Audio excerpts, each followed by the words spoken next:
అండి. నేను మీ రాఘవరావుని.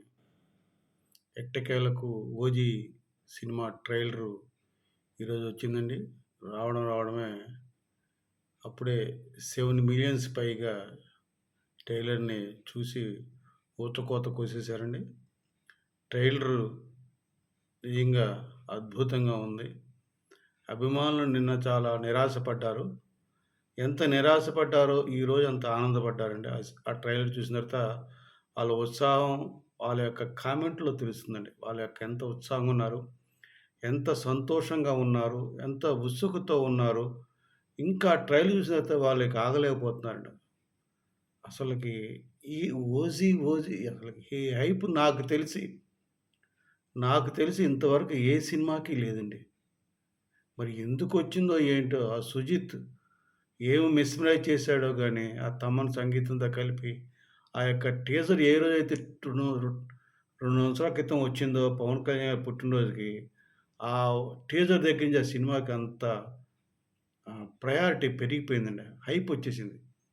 అంత హైప్ తెచ్చిన 'సుజిత్' ఎందుకంటే, ఆ రోజు 'హరీష్ శంకర్' 'గబ్బర్ సింగ్' సినిమా తీసి హిట్ కొట్టిన తర్వాత 'హరీష్ శంకర్' పేరొచ్చింది. కానీ అంటే అటు ఎందుకు చెప్తున్నా అంటే 'హరీష్ శంకర్' పవన్ కళ్యాణ్ గారి అభిమాని. 'సుజిత్' కూడా పవన్ కళ్యాణ్ గారి అభిమాని. 'హరీష్ శంకర్' సినిమా తీసి సినిమా సక్సెస్ అయిన తర్వాత అతనికి పేరొచ్చింది. బట్ 'సుజిత్‌కి' ముందుగానే పేరొచ్చింది. అంటే మొన్న పవన్ కళ్యాణ్ గారు మాట్లాడారు నిన్న. 'ఓజీ' కన్సర్ట్‌లో మాట్లాడిన దాన్ని బట్టి చూస్తే ఇతనికి అంత సమర్థత ఉంది. ఇటువంటి యంగ్ డైరెక్షన్ టీమ్ నాతో ఉండుంటే నేను చేసినప్పుడు, జానీ చేసేప్పుడు ఇక నేను సినిమాలో ఉండేవాడినేమో, వచ్చేవాడిని కాదేమో అని అన్నారంటే, అతని యొక్క సమర్థత మనం అందరం కూడా ఒప్పుకోవాల్సిందండి. మీరు అతను తీసింది ఇది మూడో సినిమా అండి 'సుజిత్‌ది'. ఫస్ట్‌ది 'రన్ రాజా రన్' చాలా హిట్ అయిందండి. తర్వాత 'సాహో' అది కూడా సూపర్ హిట్ అయింది. ఇది ఇంకా ఇండస్ట్రీ తిరగరాయబోతుంది సినిమా అండి. ఎందుకు చెప్తున్నా అంటే, ఇది అంత హైప్ క్రియేట్ చేయడమే కాదండి, ఆల్రెడీ ఓవర్‌సీస్‌లో టికెట్స్ నాకు తెలిసి చాలా టికెట్లు సేల్ అయినాయి. కలెక్షన్‌లు కూడా మొదటి రోజు ఖచ్చితంగా 50,00,00,000 పైనే వస్తది ఓవర్‌సీస్‌లో. ఇక ఇండియాకొచ్చేసరికి చెప్పాల్సిన పని లేదు. అప్పుడే ఆల్రెడీ ఈ ఏమంటారు ప్రీమియర్ షోస్ కూడా టికెట్లు బుక్ అయిపోయినాయి. ఒంగోలులో 6 థియేటర్లకి 19,00,000 పైన టికెట్స్ అన్నీ అయిపోయినాయండి. 6 థియేటర్లు 6 ఇచ్చారు. ప్రీమియర్ షోస్ 6 థియేటర్‌లో. 6 ఫుల్ అయిపోయినాయి. 19,00,000 పైన కలెక్ట్ చేసింది. ఇట్లా ప్రతి ఊరు కూడా రికార్డులు సృష్టిస్తూ ఆ బద్దలు కొట్టుకుంటూ వెళ్ళిపోతుందండి. ఎందుకు చెప్తున్నానంటే ఆ యొక్క 'ఓజీ' వేవ్‌ని ఎవరు ఆపలేరండి అది. అది సాధ్యం కాదు. జగన్మోహన్ రెడ్డి కాస్త ఆ సినిమా మీద టికెట్ రేట్లు, ఉల్లిపాయలు, ఈ సొల్లు కబుర్లు మానేయమనండి. మానేస్తే మంచిది. ఎందుకంటే సినిమాని సినిమాగా చూడడం నేర్చుకోవాలి. ఉల్లిపాయల ధరలు ఇచ్చేది ప్రభుత్వం. ఇక్కడ ధరలు అభిమానులు ఇస్తున్నారు. ఈ సినిమా టికెట్లకి ఇచ్చేది అభిమానులు. ప్రభుత్వం ఏం చేయట్లే. ప్రభుత్వం చేసిందంటే పర్మిషన్ ఇస్తుంది. పర్మిషన్ ఇవ్వడం వల్ల ఏమవుతుంది? ఒక రూ. 1000కి టికెట్ పర్మిషన్ ఇస్తే, రూ. 1000 జీఎస్టీ కింద, సేల్ టాక్స్ కింద వచ్చేది ప్రభుత్వంకొస్తుంది. అది తెలుసుకోవాలి ఈ యొక్క జగన్మోహన్ రెడ్డి. రూ. 180 ఒక రూ. 1000 టికెట్‌కి రూ. 180 ప్రభుత్వంకి ఆదాయం వస్తుందండి. అది తెలుసుకోకపోతే ఎట్లా? అక్కడ ఉల్లిపాయ ధర పెరిగేట్టు చూసుకోవాల. మరి ఉల్లిపాయల ధర లేదన్నారు. ఇక్కడ మార్కెట్‌లో ఆహ్, మొ కిలో రూ. 40, రూ. 50 అమ్ముతున్నారు. ఏం జరుగుతుంది?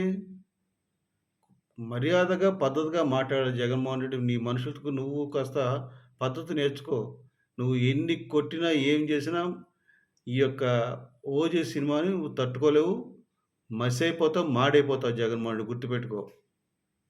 అట్లాగే ఎంతమంది నటులండి, దర్శకులు, నిర్మాతలు, అభిమానులు వాళ్ళ ట్వీట్లు చూసి అసలు నాకు చాలా ఆశ్చర్యమేసింది. ప్రతి ఒక్కళ్ళు కూడా ఎదురు చూస్తున్నారు సినిమా 'ఓజీ' అని. నిజంగా పవన్ కళ్యాణ్ గారు నిన్న అంత వర్షంలో అన్ని వేల మంది ఆల్మోస్ట్ ఆ స్టేడియం అంతా ఫుల్ అయిపోయిందండి. లాల్ బహదూర్ స్టేడియం. అంత వర్షం పడితే కూడా ఒక్క మనిషి కూడా కదలకుండా నిజంగా చాలా గొప్ప విషయం అండి. ఒక్క వ్యక్తి కూడా కదలకుండా అన్ని వేల మంది పవన్ కళ్యాణ్ గారు రాక కోసం ఎదురు చూసాడు. ఆయన గమనించాడు. రావడంతోటే ఆయనే సుమ దగ్గర నుంచి మైక్ తీసేసుకొని మొత్తం 45 నిమిషాలు షో చేసి, ప్రజల్ని మెప్పించి, అభిమానులు మెప్పించి, అసలకి 'ఓజీకి' ప్రీ రిలీజ్ కాన్సర్ట్‌కి ఒక ఒక అమోఘమైన ఇమేజ్ తీసుకొచ్చారు పవన్ కళ్యాణ్ గారు. అంత కష్టపడ్డారు నేను ఆ రోజున. నేను చెప్పేదేంటంటే ఈరోజు 'ఓజీ' ట్రైలర్ చాలా బావుందండి. ఇక 'ఓజీని' ఎవరు ఆపలేరు. గుర్తుపెట్టుకోండి. ఓవర్‌సీస్‌లో ఆల్రెడీ 50,00,00,000 పైన వసూలవుతుంది. ఆంధ్రాలో గాని, తెలంగాణ గాని, మిగతా రాష్ట్రాల్లో గాని, హిందీలో గాని మొత్తం కలిపితే గుర్తుపెట్టుకోండి 300,00,00,000కు పైగా వసూలు చేసి ఇండియన్ సినిమా చరిత్రలో ఏ సినిమాకి రాని ఫస్ట్ డే ఓపెనింగ్ ఈ సినిమా 'ఓజీకి' రాబోతుందండి. అన్ని రికార్డులు బద్దలు కొట్టి ఇది 300,00,00,000 పైగా వసూలు చేయబోతుంది. రాసి పెట్టుకోండి. నేను చెప్తున్నాను రాఘవరావుని. ఇది జరుగుతుంది, జరగబోతుంది. 'ఓజీ' రికార్డులు అలా తిరగరాయబోతుందని చెప్తూ సెలవు తీసుకుంటున్నాను. జై జనసేన, జై హింద్.